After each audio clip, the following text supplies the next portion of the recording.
हाँ तो चलिए, पिछले लेक्चर तक आप लोगों ने देखा होगा हम लोग कहाँ पहुंच गए हैं।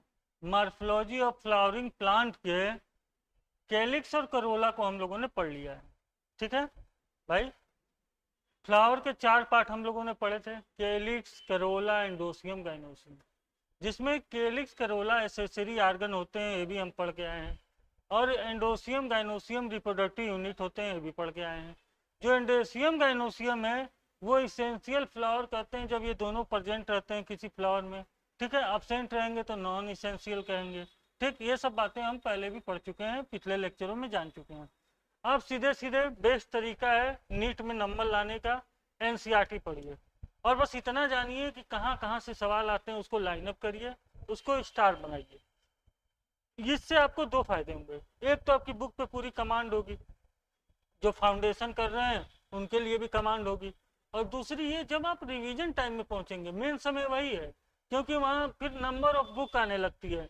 इस मटेरियल का भी बायोलॉजी पढ़ लें, उस कोचिंग के मटेरियल का भी बायोलॉजी पढ़ लें, जबकि आपके पास ऐसी एक बुक है जिससे पूरे सवाल ही आने हैं 90। उस मटेरियल से हो सका, बहुत अच्छा मटेरियल है, किसी का लग गया, सब कुछ ठीक है, तो 80 आ जाए, 85 आ जाए, 88 आ जाए, लेकिन आप ये कंफर्म है उससे 90 भी आ सकते हैं, लेकिन आप ये कंफर्म है कि इस बुक से 90 आएंगे। तो इससे बढ़िया इस बुक को ही पढ़ा जाए और रिवीजन भी बहुत रैपिडली आराम से होगा। ठीक है, तो शुरू करते हैं एंडोसियम से। एंडोसियम के बारे में हम लोग इतना जानते हैं, यहाँ बहुत डिटेल में नहीं पढ़ना है।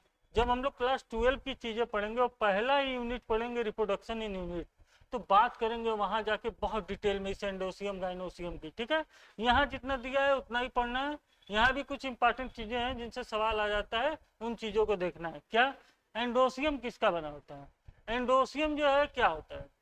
फ्लावर में जो एंडोसियम रिप्रोडक्टिव यूनिट हम लोग पढ़ के आ रहे हैं, बहुत सारे स्टेमन्स का बना होता है। और स्टेमन्स क्या है? स्टेमन्स एक ऐसा ऑर्गन है जो रिप्रोडक्टिव ऑर्गन शो करता है। ऐसा ऑर्गन है जो रिप्रोडक्शन का जो ऑर्गन होता है उसे शो करता है, मेल रिप्रोडक्टिव ऑर्गन शो करता है। तो पहले लाइन का लाइनअप करते हैं। क्या एंडोसियम क्या होता है, किसका बना होता है भैया? स्टेमन्स का कंपोज होता है। ठीक है, और इच हर स्टेमन जो है, हर स्टेमन क्या रिप्रेजेंट शो करता है? Male reproductive organ. ठीक है, इस लेक्चर से सिर्फ नीट वाले ही नहीं, फाउंडेशन वाले भी पढ़ सकते हैं। ठीक है, क्योंकि वो आगे चल के नीट ही तो देंगे अगर नीट सर्च कर रहे हैं तो। मेल रिप्रोडक्टिव ऑर्गन हो गया स्टेमन, इसके मिल के बना होता है एंडोसियम। ठीक है, और ये स्टेमन जो होता है 2 पार्ट का मिलकर बना होता है, एक को कहते हैं फिलामेंट, एक को कहते हैं एंथर। क्या फिलामेंट और एंथर? ठीक, किसका मिलकर बना होता है? फिलामेंट और एंथर का। कौन? स्टेमन्स। स्टेमन्स किसका मिलकर बना होता है? फिलामेंट और एंथर का। तो कुछ ऐसा स्ट्रक्चर होता है, देखिए यही देख लीजिए, ये हो गया स्टेमन, स्टेमन का ये हो गया फिलामेंट या स्टाल्क पार्ट। ठीक है, और स्टाल्क है तो इस पे कुछ लगा ही होगा, इस पे लगा होता है एक बाइलोबेट। फ्लावरिंग प्लांट की बात कर रहे हैं, मोनोलोबेट कंडीशन भी आती है। जब हम रिप्रोडक्टिव यूनिट पढ़ेंगे तो उसमें एग्जाम्पल भी पढ़ेंगे मोनोलोबेट का। कुछ प्लांट में मोनोलेबेट टाइप का स्टेमस पाया जाता है, इसमें क्या पाया जाता है? बाइलोबेट स्ट्रक्चर पाया जाता है स्टेमन के स्टाल्क पे। उसे क्या कहते हैं? उसे कहते हैं एंथर। ठीक है, एंथर कैसा होता है? फ्लावरिंग प्लांट की बात कर रहे हैं, बाइलोबेट। ठीक, ये हो गया आपका स्टेमन।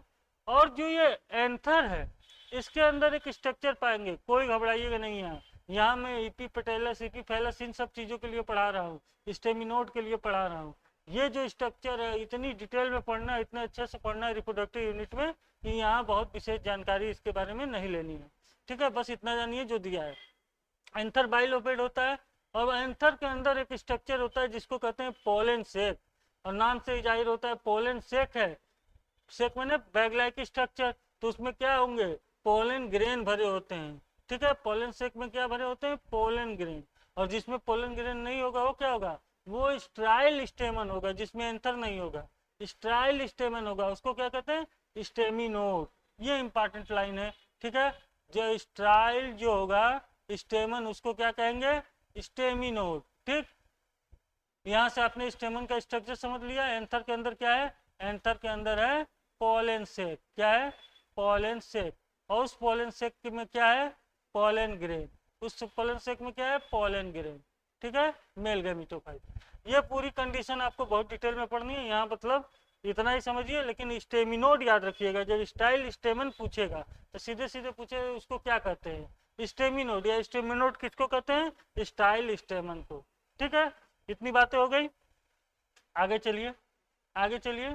जब किताब पढ़िए तो सिर्फ पढ़िए, बकवास की बातें बाद में।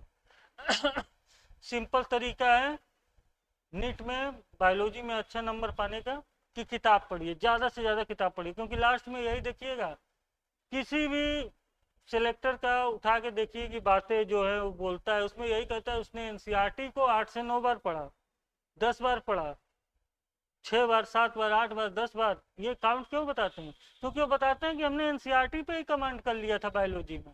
और 50% बायोलॉजी आसान नहीं है भाई, क्यों आसान नहीं है? 50% जो है, पहले तो नीट का है 50% है पूरे कोर्स का। 50% क्या इंपॉर्टेंस रखता है आप समझ गए, आधा ही है। और दूसरी चीज, 80 पे सिलेक्शन कहाँ होता है आजकल, 85 तक पहुंचिए।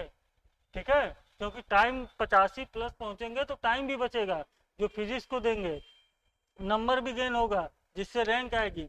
इसलिए पूरा बायोलॉजी अच्छे से पढ़िए, इसे आसान में ना लीजिए। 75 80 1 लाख लड़के, 5 लाख लड़के करते हैं 75 तक, उनसे 16 लाख लड़कों में कोई मतलब नहीं है। जब 85 प्लस जाएंगे तब आएंगे फाइट में। तो चलिए, स्टेमन्स ऑफ फ्लावर, ठीक है, हम लोग इतना जान गए, स्टेमिनोड के बारे में जान गए। अब जो है स्टेमन्स ऑफ फ्लावर में भी यूनाइटेड या अदर मेंबर्स, कह रहा है कि बहुत से मेंबरों में, अलग अलग फूलों में अलग अलग तरह के स्टेमन्स का अरेंजमेंट होता है। क्या होता है? या तो यूनाइटेड होंगे, आपस में जुड़े होंगे, ठीक, या तो अलग अलग होंगे, ठीक। और या तो स्टेमन्स जो हम केलिक्स और ये करोला पढ़ के आ रहे हैं उससे लगा होगा, ठीक है, या तो पेरियंथ से लगा होगा। ये कंडीशन है, और ये इंपॉर्टेंट टर्म आते हैं, टर्म से ही सीधे सीधे क्वेश्चन पूछता है, इसलिए इसको देखते चलेंगे। क्या? जब स्टेमन जो है, जो एंडोसियम में स्टेमन है, अगर करोला मतलब पेटल्स से जुड़ा हुआ है तो उसे कहेंगे ईपी पटेलस। ठीक, नाम से ही पता चलता है क्या कंडीशन है। ईपी पटेलस में पटेलस, पटेलस है, पेटल्स से जुड़ा है कौन, स्टेमन। एग्जाम्पल इंपॉर्टेंट है, क्या एग्जाम्पल है? बैगन, ब्रिंजल। एग्जाम्पल इंपॉर्टेंट है, ईपी पटेलस का example brinjal. Epipetalous condition, stamen जुड़ गया किससे जाके, पेटल से जाके जुड़ गया। ये हो गई बात। एक कंडीशन होती है ईपी फैलस, जब ये स्टेमन एंडोसियम में, जो एंडोसियम जिससे मिलके बना है, ये स्टेमन पेरियन से जाके मिलता है। और अगर आपने सही से पढ़ा है तो अभी पीछे ही हम लोग पढ़ के आए हैं पेरियंथ होता क्या है। जब केलिक्स और करोला जब आपस में अलग नहीं होते हैं, लगे होते हैं एक दूसरे से, उस कंडीशन को कहते हैं पेरियंथ। और उसका एग्जाम्पल भी हम लोग पढ़ के आए हैं, लीली। तो याद रखिए, पीछे की चीजें भी, रिवीजन बहुत जरूरी है। तो ईपीफेलस कंडीशन क्या है, टर्म सीधे सीधे याद रखिए। और क्या हुई, when stamen attach to perianth. और एग्जाम्पल क्या है, लीली। ठीक है, क्या है, लीली है, किससे जुड़ा है, अटैच टू द पेरियंथ, और एग्जाम्पल लीली। ठीक, तो ईपी फैलस और ईपी पेटेलस दोनों कंडीशन याद रहेगी। ईपी पेटेलस वो है जिसमें पेटल्स से जुड़ा है, ईपी फैलस वो है जिसमें फाइलस पेरियंथ से जुड़ा है। बात खत्म। एग्जाम्पल ईपी पेटेलस का बैगन, ब्रिंजल, और पेरियंथ ईपी फैलस का लीली। ठीक, आगे चलते हैं। अब स्टेमन जो है आपस में फ्री है कि जुड़ा है, उसकी कंडीशन क्या है। अगर फ्री है तो हम लोग पॉलीएंड्रस, पॉली कंडीशन पढ़ते आ रहे हैं, कैलिक्स करोला सब में जब भी फ्री टर्म आता है तो हम लोग क्या लगा रहे हैं उसके आगे, पॉली। तो यहाँ पॉलीएंड्रस, स्टेमन फ्री है, ये टर्म समझ में आ गया, पॉलीएंड्रस। पॉलीएंड्रस कंडीशन क्या है भैया, स्टेमन फ्री है। ठीक है, और अगर स्टेमन यूनाइटेड है, ये तो फ्री हो गई पॉलीएंड्रस, स्टेमस यूनाइटेड है तो बड़ी कंडीशन आती है। और इस जगह पे मॉर्फोलॉजी ऑफ फ्लावरिंग प्लांट में आपको एंडोसियम में यही सब चीजें इंपॉर्टेंट है, यही टर्म। क्योंकि आगे तो इतने डिटेल में एंडोसियम को, स्टेमन को पढ़ना है कि कोई टेंशन है नहीं है, एंथर को भी। लेकिन यहाँ क्या चीजें इंपॉर्टेंट है, अगर यहाँ से कोई सवाल आता है तो स्टेमेनॉइड हुआ, यूपी पेटेलस हुआ कंडीशन, ईपी फैलस कंडीशन हुआ, इनके एग्जाम्पल क्या है, ये सभी क्वेश्चन उठेंगे। ठीक है।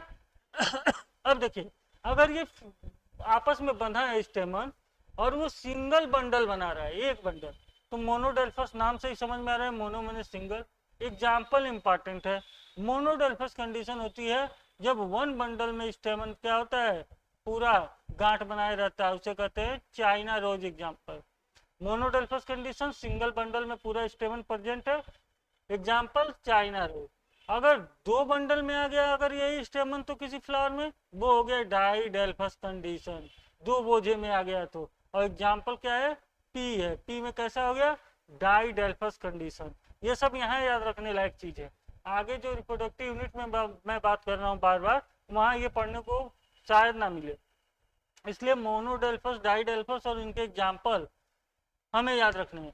और बड़ा इंपॉर्टेंट आता है into more than two bundle, मतलब दो बंडल से ज्यादा में अगर ये स्टेमन्स प्रेजेंट हैं तो पॉली माने ज्यादा से ज्यादा, पॉलीडेल्फस हो गया। और एग्जाम्पल बड़ा इंपॉर्टेंट है, साइट्रस हो गया। ठीक, ये पॉली एंडस थोड़ा ज्यादा इंपॉर्टेंट है, याद तो हमें तीनों रखना है। क्या, मोनोडेल्फस डाईडेल्फस और पॉलीडेल्फस। मोनो माने चाइना रोज एग्जाम्पल, दो में आ गया तो डाईडेल्फस पी, और बहुत सारे में आ गया, दो से अधिक में आ गया तो पॉलीडेल्फस साइट्रस। ठीक है, ये जो स्टेमन्स है वो अलग अलग फूलों में अलग अलग लेंथ के होते हैं। इनका जो ये फिलामेंट वाला पार्ट है वो अलग अलग फूलों में अलग अलग लेंथ का होता है, जैसे सल्विया और मस्टर्ड में ये दोनों अलग अलग लेंथ के होते हैं। ठीक, ये लाइन लास्ट में दी है। चलिए आगे बढ़िए। हमने कहा है कि मैं अंडरलाइन उसी को करूंगा, पढ़ाऊंगा सब अंडरलाइन उसी को करूंगा, स्टार उसी को बनाऊंगा जहां से क्वेश्चन बनने की संभावना सबसे ज्यादा होती है। ठीक, ये याद रखेंगे। आइए अब गाइनोसियम की बात करते हैं। एंडोसियम के बाद इतनी ही यहाँ करनी थी, अब हम बात किसकी करेंगे, गाइनोसियम की। चलिए गाइनोसियम जो है female reproductive part of flower, क्या है, गाइनोसियम है, पीछे भी पढ़ चुके हैं। और किसका बना होता है, जैसे एंडोसियम स्टेमन का बना होता है, ये उसी तरह एक या एक से अधिक कार्पल का मिलकर बना होता है क्या, गाइनोसियम। तो क्या हो गया, कार्पल की यूनिट क्या हो गई, गाइनोसियम। ठीक है, किसका बना होता है, कार्पल का, गाइनोसियम, स्टेमन का एंडोसियम। ठीक है, जो ये कार्पल है इसका स्ट्रक्चर क्या है, जो ये कार्पल है तीन पार्ट का मिलकर बना होता है, स्टिग्मा स्टाइल ओवरी। ठीक, और ये स्ट्रक्चर कैसा होता है, चलिए यहीं देखिए, यहीं देखिए, मैं यहीं दिखा रहा हूँ ये स्ट्रक्चर कैसे होता है, देखिए। ठीक, एक ये होता है क्या, ये होता है रफ स्ट्रक्चर है, ओवरी। ये क्या है, ये माना हमने बेसल स्ट्रक्चर है, सबसे नीचे का स्ट्रक्चर किसका, कार्पल का, इसे कहते हैं ओवरी। ठीक है, ये ओवरी से आगे एक टिबुल लाइक स्ट्रक्चर निकला रहता है, टिबुल लाइक स्ट्रक्चर निकला होता है, जिसे क्या कहेंगे, जिसे कहेंगे स्टाइल। क्या कहेंगे, स्टाइल। और इसी स्टाइल पे फूल नुमा स्ट्रक्चर, सिंपल सिंपल भाषा में समझिए, जो पोलन ग्रेन को रिसीव करते हैं।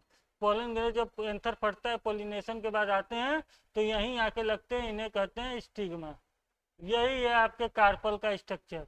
टेंशन ना लीजिएगा, रिप्रोडक्शन चैप्टर में बहुत डिटेल में पढ़ना है। ये है कार्पल का स्ट्रक्चर, क्या है, ओवरी है, ओवरी में ओव्यूल होते हैं, आगे ओव्यूल पढ़ने को मिलेगा, ओवरी में ओव्यूल होते हैं। ठीक है, क्या होते हैं ओवरी में, ओव्यूल एक स्ट्रक्चर होता है। ठीक है, ये है पूरा कार्पल का स्ट्रक्चर। आइए थ्योरी में देख लेते हैं। कार्पल जो है इसको बहुत आगे बहुत डिटेल में पढ़ना है, इसलिए ज्यादा परेशान नहीं है, इसके मैं टर्म के लिए कुछ यहाँ पे पढ़ा हुआ हूँ चक्कर में कि आपको बता सकूं। चलिए, ओवरी आ गया, बेसल पार्ट है, और क्या, एक उससे ट्यूब लाइक स्ट्रक्चर निकलती है जिसको स्टाइल कहते हैं, और स्टाइल कनेक्ट रहता है ओवरी से। ठीक, और उसके ऊपर क्या लगा रहता है, स्टाइल के ऊपर टिप पे स्टिग्मा। ठीक है, इज द, और योग क्या रिसीव करता है, पोलन ग्रेन। ये सारी चीजें हम लोग फिगर में समझ लिए। ठीक, इसको बहुत डिटेल में आगे भी पढ़ेंगे। आगे चलिए, जो ओवरी होती है, ओवरी के अंदर क्या पाया गया, एक या एक से अधिक ओवरी के अंदर क्या पाया गया, ओव्यूल पाया जाता है। और ये ओव्यूल किससे जुड़ा होता है, ये ओव्यूल ओवरी से, ओवरी वाल से लगा होता है, इसे कहते हैं प्लेसेंटा। क्या कहते हैं, प्लेसेंटा। ठीक, तो इतनी बातें हो गई। देखिए, ओवरी है, कहाँ है, बेसल पार्ट पे है। ठीक है, और उस पर क्या लगा है, ट्यूब लाइक स्टाइल लगा है, स्टाइल के ऊपर क्या लगा है, टिप पे स्टिग्मा लगा है। स्टिग्मा क्या है, receptive surface for the pollen grain. सही है बातें एकदम आसानी से। और इच ओवरी, हर ओवरी के पास क्या है, ओव्यूल हैं जो अटैच हैं किससे, ओवरी वाल से, किसके थ्रू, प्लेसेंटा के थ्रू। सही है बातें, ये बातें इजी वे में हो गई। ठीक। अब देखिए, अगर ये जो कार्पल जिससे गाइनोसियम मिलके बना है, ठीक, वो प्रेजेंट है, अब मोर देन वन है, एक से अधिक है, तो उनमें कंडीशन आएगी, या तो वो आपस में फ्री होंगे या तो जुड़े होंगे।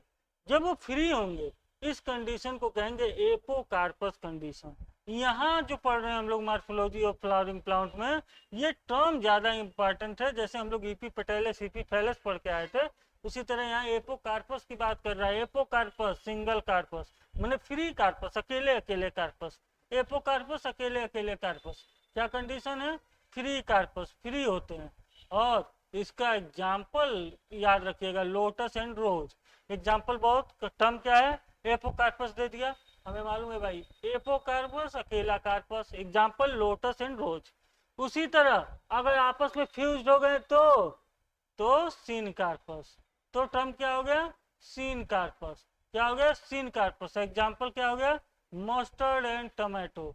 ठीक है, मस्टर्ड एंड टमाटो, ये दोनों इस गाइनोसियम जो यहाँ दिया है, इसके लिए ये दोनों टर्म याद रखना जरूरी है, क्योंकि ये बातें तो हम बाद में भी पढ़ेंगे एक बार, बहुत डिटेल में पढ़ेंगे, तो उसकी चिंता मुझे नहीं है। लेकिन एपोकार्पस और सिनकार्पस को आप याद रखिएगा कि जब ये कार्पस फ्री होते हैं, एक से ज्यादा प्रेजेंट है लेकिन फ्री है, वो एपोकार्पस है, लोटस रोज। और अगर एक से ज्यादा है आपस में जुड़े हैं तो क्या है, सिनकार्पस, मस्टर्ड एंड टमाटो। ठीक है। इस बात को भी बहुत डिटेल में पढ़ना है, लेकिन यहाँ दिया है तो देख लेते हैं। ओव्यूल डेवलप किसमें, सीड में, आफ्टर फर्टिलाइजेशन। एंड ओवरी किसमें चेंज होती है, फ्रूट में। इस लाइन को भी हम बहुत डिटेल में पढ़ेंगे, लेकिन यहाँ जो है दिया हुआ है तो याद रखिएगा कि जो ओव्यूल होता है ओवरी के अंदर, वो आफ्टर फर्टिलाइजेशन चेंज होता है किसमें, सीड में। और जो ओवरी होती है वो किसमें चेंज होती है, फ्रूट में, आफ्टर फर्टिलाइजेशन। ठीक है, ये बात याद रखेंगे। फर्टिलाइजेशन के बाद ये दोनों स्ट्रक्चर, ये अलग अलग दो स्ट्रक्चर में बदलते हैं। एपोकार्पस और सिनकार्पस यहाँ बहुत अच्छे से याद रखना है। ठीक, ये हो गई भाई आपकी गाइनोसियम भी खत्म। अब आगे बात करते हैं। हाँ, जब इस पन्ने पर एग्जामिनर रहेगा तो apocarpous, syncarpous, epipetalous, epiphyllous पे तो जाएगा ही। ठीक, उससे पहले उसकी नजर पड़ेगी इस पन्ने पर प्लेसेंटेशन से। तो प्लेसेंटेशन इन टर्मों से ज्यादा इंपॉर्टेंट है, तो हमें जो समय देना है ज्यादा वो इस प्लेसेंटेशन पर देना है। बड़ा इजी है, बड़ा इजी वे में समझ लेंगे। बड़ा इजी वे में समझ लेंगे। कहीं से धुआं आ रहा है इसलिए खांसी आ रही है। बड़ा इजी वे में समझ लेंगे, एकदम इजी वे में। एनसीईआरटी पढ़ना है भाई, ऐसा करो कि एग्जाम के 2 महीने पहले आपकी पूरी एनसीईआरटी कंप्लीट हो, फिर उसके बाद 1 महीने में एक बार बहुत रैपिड पढ़ोगे। कोई भी कोचिंग या कहीं भी पढ़ते हो भाई तो कराएगा वो कंप्लीट 2 महीने पहले ही, बहुत तेज भी पढ़ाएगा। तो बुक से पढ़ोगे तो ये फायदा रहेगा कि जनवरी तक कंप्लीट हो जाएगी, फरवरी एक रिवीजन, मार्च में, फिर अप्रैल मई रिवीजन का दौर, और मई में एग्जाम होगा अगर सब कुछ सही रहा, कोरोना वाली बात ना रही तो चलिए आइए अब बात करते हैं प्लेसेंटेशन की। पहले तो सीधे सीधे टर्म ही पूछ देता है, प्लेसेंटेशन है क्या चीज। ठीक, या उसका डिफिनीशन दे देगा, पूछ देगा ये टर्म क्या है। तो प्लेसेंटेशन सीधे जानिए कि जो ओवरी में ओव्यूल पढ़ के आ रहे हैं हम लोग, ओव्यूल जो बाद में फर्टिलाइजेशन के सीड में चेंज हो रहा है, वैसी ओव्यूल के जो एक से ज्यादा होता है तो उसके अरेंजमेंट को ओव्यूल में किस तरह लगा है उसे ही कहते हैं प्लेसेंटेशन। तो arrangement of ovule within the ovary, उसको क्या कहते हैं, known as placentation. The arrangement of ovule in ovary, सीधे याद रखिएगा लाइन, यही है प्लेसेंटेशन। क्या है, अरेंजमेंट ओव्यूल का ओवरी में, प्लेसेंटेशन हो गया। अब प्लेसेंटेशन जो है वो जो है कई टाइप का दे रहा है, उसे पढ़ना है। Marginal, axile, parietal, basal, central, free centre. इसे याद भी रखना है, सवाल किसी एक से पूछता है। ठीक है, अब क्या पूछ सकता है, एग्जाम्पल भी पूछ सकता है, उसकी थ्योरी भी पूछ सकता है। ठीक, और तो इन दोनों चीज़ों को, और फिगर से भी आ सकता है, तीनों चीज़ों को हम लोग कंप्लीट करेंगे। थोड़ा समय देंगे क्योंकि ये जब भी इस चैप्टर, इस पन्ने पे अगर कोई एग्जामिनर आता है तो पहले प्रेजेंटेशन से ही क्वेश्चन उठाता है। तो देखिए, जब मार्जिनल की बात करेंगे, जब मार्जिनल पे बात करेंगे तो सीधे सीधे एक फंडा याद रखिए कि जो ओवरी होगा, जो प्लेसेंटा बनेगा, जिससे ओव्यूल लगा है, किससे, ओवरी से, पढ़ के आ रहे हैं ना प्लेसेंटा, ओव्यूल लगा रहता है ओवरी से, उस पार्ट को क्या कहते हैं, प्लेसेंटा। तो प्लेसेंटा जो लगा होगा जिसपे ओवरी पे, जिसपे ओव्यूल लगे होते हैं, वो वेंट्रल सटर्स में रहता है, माने लाइनदार, खड़ी लाइन में रहता है, ठीक है। और इस पर क्या लगे रहते हैं, ओव्यूल्स। और जैसे ही मैं आपको फिगर दिखाऊंगा एकदम क्लियर हो जाएगा कि मार्जिनल प्लेसेंटेशन क्या होता है। और फिगर देखते ही आपको एग्जाम्पल भी बताने की जरूरत नहीं, वो याद आ जाएगा। तो आइए फिगर देखिए, ये देखिए मार्जिनल प्रेजेंटेशन। फिगर देखते आपको क्या पता चला, ये तो मटर है, ठीक है, मटर है। और कैसा प्लेसेंटेशन है, मार्जिनल। इसमें क्या हो रहा है, जो ये प्लेसेंटा है वो क्या है, वेंट्रल फॉर्म से ओवरी पे है, और इसके चारों ओर ये क्या लगे हैं, ओव्यूल लगे हैं, ठीक है। इधर भी लगे रहते हैं, सब पता है आपको, ठीक। ये हो गया सीधे सीधे मार्जिनल प्रेजेंटेशन। तो जब भी मार्जिनल प्रेजेंटेशन की बात करेगा तो आप सीधे जान जाइए कि एक रो, सीधी भाषा में याद रखिए, एक लाइन रहेगी, उसके चारों ओर ओव्यूल लगे रहते हैं, ओवरी के सीधे प्लेसेंटा की एक लाइन, उस पर ओव्यूल लगे रहते हैं, ये हो गया मार्जिनल प्लेसेंटेशन। एग्जाम्पल फिगर देख के ऐसे ही याद रख लीजिएगा, ये कंडीशन दिमाग में ला दीजिएगा, मटर वटर में होती है सेम में। चलिए, हाँ, तो याद रहेगा मार्जिनल। तो मार्जिनल में कोई ज़्यादा मेहनत थी नहीं भाई। अब आगे चलते हैं, मार्जिनल के मेहनत से हम लोग बच गए हैं। अब बहुत ईजी वे में तो मार्जिनल को थोड़ा सा अंडरलाइन कर लें ताकि इसका भी भाव बना रहे।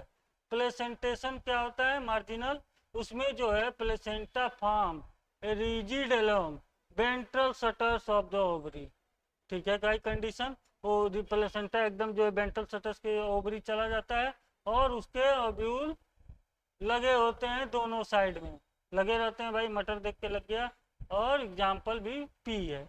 चलिए भाई, मार्जिनल की बात खत्म। इजी वे में पढ़ेंगे किताब, जितना भी देखो, किसी भी चीज को जैसे ऐसा नहीं है मैंने पढ़ाऊंगा तभी आप पढ़ पाओगे, एनसीईआरटी खुद पढ़ लोगे यार, पढ़ लोगे बायोलॉजी की, लेकिन दो तीन चीजें दिक्कत है, उसको इजी फॉर्म में चेंज करना ही टीचर का काम है। टीचर का काम क्या है, किसी भी चीज को आसान तरीके में आपको पहुंचा देना, और सही डायरेक्शन में कि उस पर कैसे काम किया जाए तो उस पर कमांड अच्छी बनेगी, उसमें नंबर अच्छे पाएंगे, यही टीचर का काम है, ठीक। पढ़ने को तो आप भी पढ़ लोगे यार, इंग्लिश हिंदी कोई भी लैंग्वेज में नॉलेज होता है, किसी भी लैंग्वेज हो, हिंदी नहीं आती इंग्लिश में याद कर लिया, इंग्लिश नहीं आती हिंदी में, दोनों नहीं आता बांग्ला में, उड़िया में, कुछ भी हो, नो, सब लैंग्वेज कोई भी हो, नॉलेज होता है, लैंग्वेज से नॉलेज का कोई लेना देना नहीं, ठीक है। अब आइए, अब देखिए, एक अब दूसरी कंडीशन पढ़ते हैं, मार्जिनल की बात हो गई, एक जाइल प्लेसेंटा क्या है। एक जाइल प्लेसेंटेशन की जब बात करता है तो जो प्लेसेंटा होता है, टर्म से ही देखिए, एक जाइल मतलब एक जाइल पे होता है, और ओव्यूल जो होता है वो मल्टीलोकुलर ओवरी में प्रेजेंट रहता है। बात समझ रहे हैं, नहीं समझ रहे हैं, जैसे हम लोग फिगर पर पहुंचेंगे आप कहेंगे ये तो समझ गए। देखिए, ये फिगर हमने खोला एक जाइल प्लेसेंटेशन का, ठीक, आपके बुक में ही एनसीईआरटी में दिया है। ये देखिए, ये क्या है, ये कह रहा है कि ये है एक जाइल प्लेसेंटेशन, ठीक।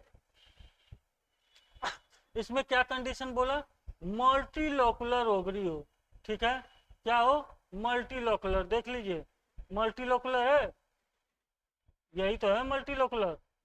तो एक जाइल प्लेसेंटेशन में क्या है, मल्टीलोकुलर ओवरी हो, और जो प्लेसेंटा हो एक जाइल पे लगा हो, ठीक, और यहाँ बीच में कहीं क्या लगे हो, देखिए हर लोक्यूल में एक दो तीन सब में ओव्यूल लगे हो, ovule present in the multilocular ovary, ठीक है।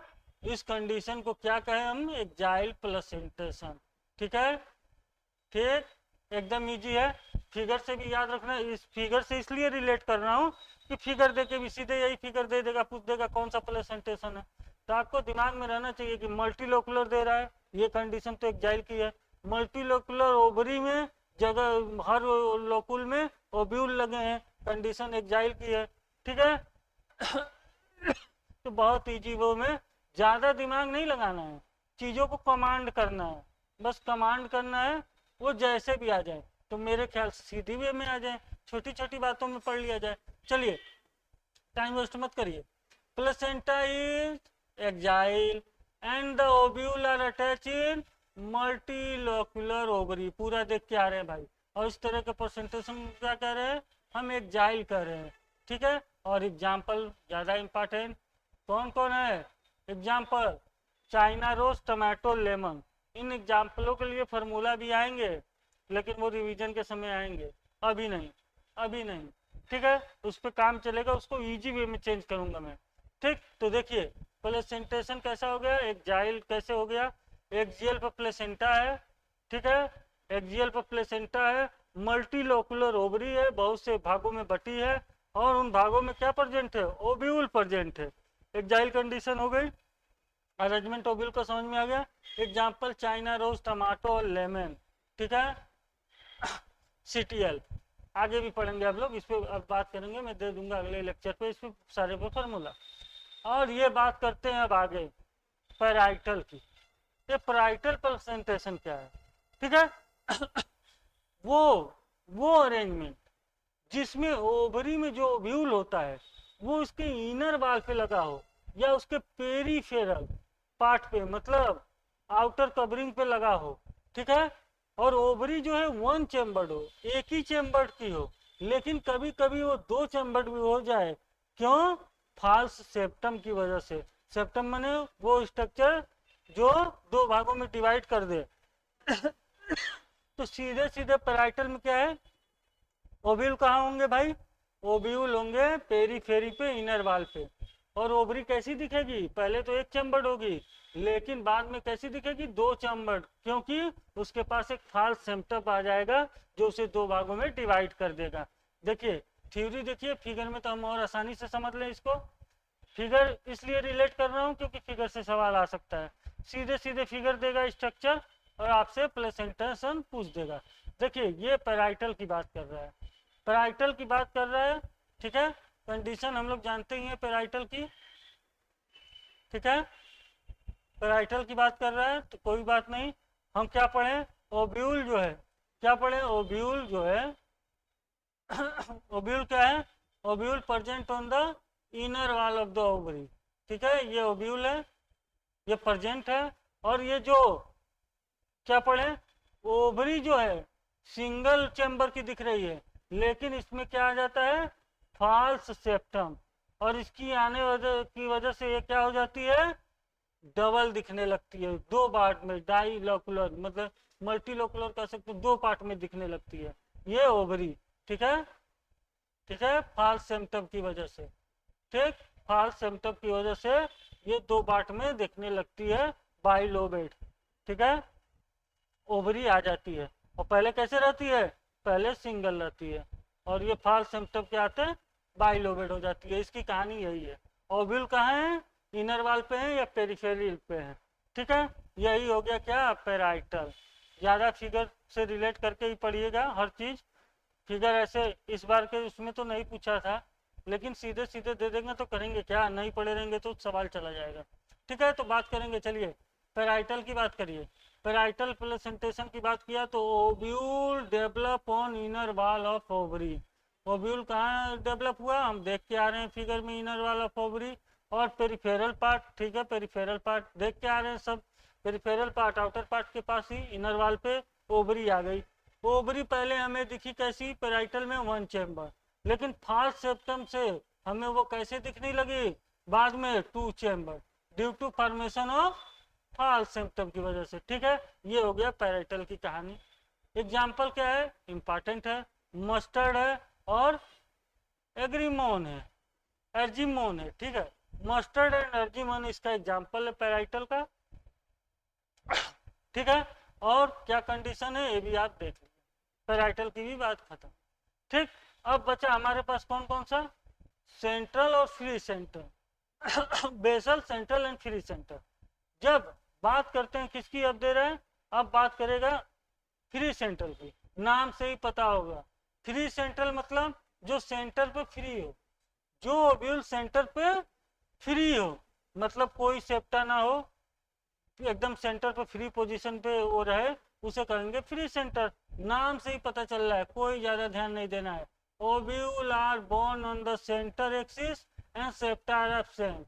सही बात, ओब्यूल सेंटर पे है और कोई सी चीज से नहीं जुड़ा हो, एकदम फ्री है, इस कंडीशन को कहेंगे free centre. Example dianthus and primrose. ठीक है, डायंथस एंड प्राइमरोज, और इस कंडीशन को क्या कहेंगे भाई, फ्री सेंटर कहेंगे। ठीक है, इस कंडीशन को क्या कहेंगे, फ्री सेंटर कहेंगे। ठीक, चलिए सबका फिगर अभी मैं रिलेट करके दिखाऊंगा, फिगर ज्यादा इंपॉर्टेंट है। इन बेसल प्लेसेंटेशन की जब बात कर रहा है तो प्लेसेंटा बेसल माने बेस ऑफ द ओवरी, नाम से रिलेट कर लीजिए। बेसल माने base of the ovary, placenta develop कहाँ, develop at the base of the ovary, और सिंगल ओव्यूल कहाँ होगा, इसी बेस पे होगा। ये हो गया बेसल प्लेसेंटेशन। एग्जाम्पल इंपॉर्टेंट है, सनफ्लावर, मैरीगोल्ड। मतलब कॉम्पोजिटी एंड पोएसिया में बेसल प्लेसेंटेशन पाया जाता है। ठीक है, फैमिली पढ़ेंगे, अब तो ये सब पढ़ना नहीं है उतना डिटेल में। कॉम्पोजिटी, ठीक, और पोएसिया में ये कंडीशन आती है। ठीक है, ये कंडीशन आती है। तो अब हम इसको फिगर में रिलेट करके पढ़ेंगे, फिगर में रिलेट करके पढ़ना जरूरी है। किसकी किसकी दो बची हैं, फिगर से ही हम देखते जान जाएंगे। ये तो एकदम फ्री है और सेंटर में ओब्यूल है, ओवरी के अंदर सेंटर में ओब्यूल है। ठीक है, ओब्यूल क्या है, सेंटर पे है, सेंटर पे है, और सबसे बड़ी बात फ्री है, कोई सेप्टा भी नहीं है। तो क्या हो गया, फ्री सेंट्रल हो गया, फ्री सेंट्रल हो गया ना भाई। ठीक, एग्जाम्पल याद रहेगा, प्राइम रोज था, डायंथस था, एग्जाम्पल आपको बताया ना, छोड़ने देना, ये dianthus and primrose, last line देखो। ठीक, उसी तरह अब ये बचा भैया एक फिगर। ये क्या था, हम लोग बेसल प्लेसेंटेशन पढ़ के आ रहे थे। बेसल मैंने बेस पे होगा क्या, प्लेसेंटा और ओवरी दोनों, ओब्यूल सॉरी, ओब्यूल और प्लेसेंटा दोनों ओवरी के बेस पे होगा। कहाँ होगा अरेंजमेंट, बेस पे। तो बेस से क्या हो गया, बेसल। और एग्जाम्पल कॉम्पोजिटिव पढ़ के आ रहे थे, सनफ्लावर और मैरीगोल्ड। ठीक है, ठीक, कहाँ होगा, बेस पे होगा। और बेस से बेसल हो गया, ओब्यूल प्लेसेंटा बेस पे, फ्री सेंट्रल, सेंट्रल पर फ्री होगा तो फ्री सेंटर, डायथेंस एंड प्राइम रोज। उसी तरह भैया पेरीफेरल पे होगा, इनर वॉल पे होगा, और एक जो है फाल्स सेप्टा के आने से ये ओवरी जो है दो लोब में बढ़ जाएगी। ऐसी कंडीशन को क्या कहेंगे, पैराइटल कहेंगे। उसी तरह टमाटो वमाटर लेमन की बात कर रहे थे, उसी तरह चाइना रोज की, उसी तरह बात करेंगे एक जाइल प्लेसेंटेशन में, सीधे सीधे ओवरी मल्टीलोकुलर हो जाएगी, कई हिस्सों में बढ़ जाएगी, और सारे लोकुल में ओब्यूल आ जाएंगे, और जो है प्लेसेंटा एक जाइल पे जाके सबसे जुड़ा रहेगा। ये हो गया एक जाइल प्लेसेंटेशन, एग्जाम्पल याद रखेंगे। और उसके बाद जो है मार्जिन पे आ गया, वेंट्रल सेटस पे प्लेसेंटा लगा है और उसके दोनों ओर क्या है, ओब्यूल लगे हैं ओवरी में, इस कंडीशन को कर दिए मार्जिनल। और ये क्या हो गया, पी हो गया। ये एग्जाम्पल है प्लेसेंटेशन। सबसे ज्यादा इस पन्ने में इंपॉर्टेंट है स्टर्मिनोइड। क्या क्या इंपॉर्टेंट है मैं एक बार बोल दूं और ये पन्ना हो गया खत्म। ठीक है, प्लेसेंटेशन से फ्लावर की बात खत्म हो गई है, इसलिए एक लाइन में सुन लो। क्या, स्टेमिनोइड याद रखना, इपीपेटाइलस इपीफाइलस का टर्म, और एग्जाम्पल याद रखना, मोनीडेल्फस, डाइडेल्फस, पॉलीडेल्फस याद रखना। आगे आगे यहाँ सीधे आओ, एपोकार्पस, सिनकार्पस यहाँ याद रखना, दोनों के एग्जाम्पल याद रखना। फिर सीधे प्लेसेंटा बनाना, प्लेसेंटेसा किसे कहते हैं, मार्जिन के बारे में, एक जाइल के बारे में, पैराइटल, बेसल, फ्री सेंट्रल, इनके बारे में याद रखना और इनके एग्जाम्पल याद रखना। और फिगर, फिगर दिमाग में रहेगा तो थ्योरी आ जाएगी, थ्योरी रहेगा तो फिगर आ जाएगा। एग्जाम्पल याद रखना है। इस पन्ने से अच्छे खासे क्वेश्चन बनते हैं, मैंने अच्छे खासे क्वेश्चन दिख रहे हैं, कहीं से भी एक क्वेश्चन आ सकता है और बहुत इंपॉर्टेंट तो प्लेसेंटेशन है। ठीक है, तो मिलते हैं फिर अगले लेक्चर में। अब आगे क्या है, सीड फ्रूट है, फ्रूट है, सीड है, मोनोकॉट का, डॉइकॉट का, और उसके बाद ये आपका मॉर्फोलॉजी और प्लांट खत्म हो जाएगा। उसके बाद एनाटॉमी ऑफ प्लांट चलेगा, एनाटॉमी चलेगी प्लांट और एनिमल की। ठीक, जितनी जल्दी हो सके मैं कोशिश कर रहा हूँ लेक्चर चीज़ें ख़त्म करने के लिए। लेक्चर में गैप पड़ रहे थे लेकिन अब नहीं पढ़ेंगे, रोज़ आपके पास लेक्चर जाएंगे।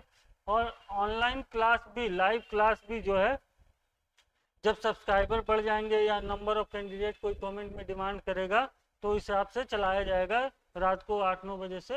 लेकिन फिलहाल जो है ये लेक्चर देखते रहिए और एनसीईआरटी को लाइन बाय लाइन कंप्लीट कीजिए, बाकी सब बकवास है, एनसीईआरटी ही खास है। चलिए ठीक है, मिलते हैं अगले लेक्चर में। अगर लेक्चर पसंद आए तो थोड़ा सब्सक्राइब भी किया कीजिए, ठीक है।